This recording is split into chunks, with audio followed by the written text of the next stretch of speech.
नमस्कार, म टेकराज सिंह अनि यतिखेर म केसी 5 बुहार गाउँमा अवस्थित यो जात्रामा सामेल भइसकेको छु।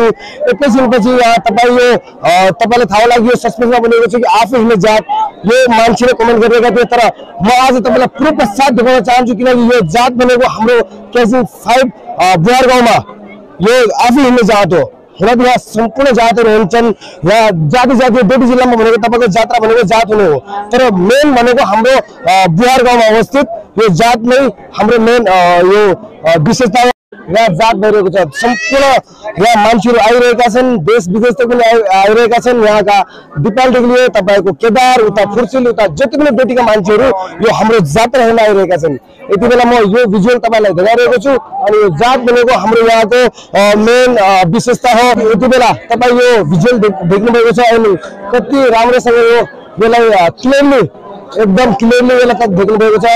एकैछिनपछि यहाँ बाजागाजाका साथ देवीका धामी, बेसिमका धामी, कलारका धामी या सम्पूर्ण धामीहरूको मिलन भएर देवता गाडी सकेपछि यो जातलाई थरथर कमाएर 1 2 3 4 5 सम्म यहाँसम्म आउने यो जात हो। अनि यो जातको मेन विशेषता भनेको यही हो अनि यो सुन्दरता भनेको पनि यही हो।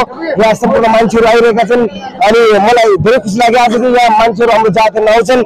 तर जात हुने त सम्पूर्ण जिल्लामा हो, तर यो जातको मेन विशेषता भनेको नै यो सुन्दरता अनि यो आफू रामायण हाम्रो कहिले रतेडी कति हो रतेडी ठिकै थियो, राम्रो थियो, धेरै रमाइलो लाग्यो।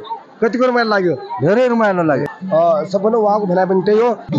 यो परम्परा मस्त देवताको जात हो, यो सधैँ भइराखेको अहिले पनि भयो, राम्रैसँग भयो। यहाँ त सोच क्यासिङ त पुरै हो, क्यासिङ बारी पनि बाजुरा र पाँचको मान्छे बुझ्छन् भाइले त जाने यतिको हो। यो हाम्रो जात हो, धेरै जाने जात हो, धेरै रमाइलो हो। यहाँ धेरै संस्कृति छ, मस्तो संस्कृतिकै एउटा प्रमुख हिस्सा यो जात पर्व हो। विशेष गरी यो कार्तिक शुक्ल पूर्णिमामा सुरुवात हुने यो जात पर्व यो पहाडी क्षेत्रको विशेष पर्व नै हो। देश विदेशबाट दाजुभाइहरू दिदीबहिनीहरूको गाउँघरमा जमघट हुने मिलनको चाडपर्वको रूपमा पनि हेर्न दिइन्छ।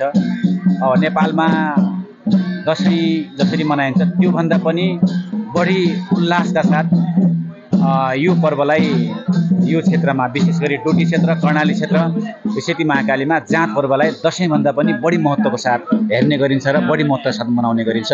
यो मस्टोको जात्रा अति सुन्दर पक्ष सांस्कृतिक एउटा महत्त्वपूर्ण सुन्तला अनि तपाईको मुफली भनेको चाहिँ यहाँ मेन यहाँ किनमेल हुने गर्छ हैन, खाने पनि गरिन्छ भनौँ।